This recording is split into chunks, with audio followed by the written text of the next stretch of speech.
Hi everyone, my name is Elizabeth, and so for my subject matter, I decided to do forensic photography. So let's dive into it.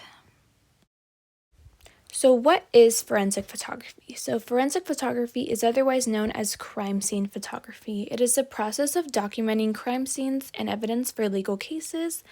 These photographs play a huge role throughout the investigation as it reconstructs what took place and gives a clear image on what happens in the crime. So, a little bit of history of forensic photography. It was first known as crime photography and dates back to the late 1800s. The Parisian police were the first among to use photographs to document crime scenes and criminals. This revolutionary technique changed law enforcement forever, as their techniques we still use to this day, such as mugshots, which we'll get into a little bit later.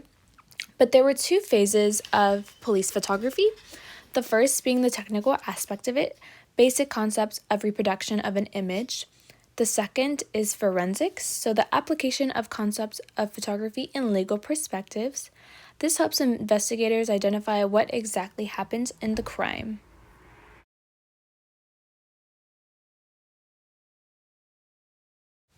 So, how it works. Photographers take photos capturing the scenes of physical settings and any evidence left at the scene. They use specialized techniques to help improve the quality of images that may help throughout the investigation. They then use these photos as evidence in court and may provide a testimony as well. Here are some techniques used. So, using a laser distance meter to measure distances between objects. Photographers also take up close, wide shot, and contextual images. They add marks to count the number of evidence pieces they have to take photos of. And they also enhance images to improve the appearance of fingerprints and other evidence as well. A continuation on how it works. So once photographers arrive to the scene, they are to place markers at every piece of evidence. They first take a photo of the overall crime scene, and depending on the crime that took place, they take images in different angles. They then go to each marker and take a close-up photo of every piece of evidence. So here are some equipments needed. It may vary depending on how the crime scene appears, but digital camera is needed as well as multiple lenses, wide-angled, close-up, and micro lenses. Tripods are essential for stability as it prevents blurry images and helps when in low lighting conditions. Lighting such as electronic flashlights, black lights, ultraviolet, and infrared lights. Filters are needed to enhance specific details. Measuring scales are used to give a geometric reference for evidence documentation. Other equipment used are shutter release cables, gray card, and extra batteries. And again, this may vary depending on what the crime scene is. They may not use all of these. Workplace environment and challenges. So a forensic photographer not only gets to work at the crime scene, but also work at police departments, labs, and coroner's office. They too are a part of the investigation, which makes sense why they get to work with the police. Being a forensic photographer has its challenges, as do many other jobs. Photographer may encounter some disturbing evidence in crime scenes, so it is important that they develop resilience and are emotionally strong to handle what they may witness at the scene.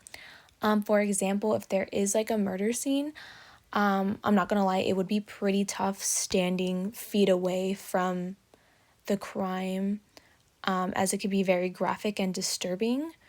So they do have to emotionally be strong to do this job.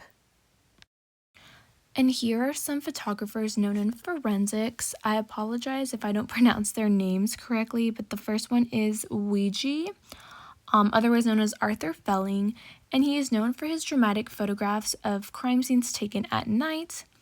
Calvin Goddard, known as the father of forensics ballistics. As you can see here, I did insert an image of each of their work, and for his, he does specialize in taking photos of small pieces of evidence. For example, the bullets. He uses this to compare to different bullets from different guns to try to figure out what gun was used in the crime. Alphonse Bertillon, his work established a foundation for criminal fingerprinting and identification method, such as mugshots. So he actually came up with the technique of mugshots back in the late 1800s to document and identify criminals, which we still use to this day everywhere. So that was a pretty important technique he came up with. And that is what I have for my subject matter. If you guys have any questions, please leave them down below, and I hope you guys have a good rest of your day.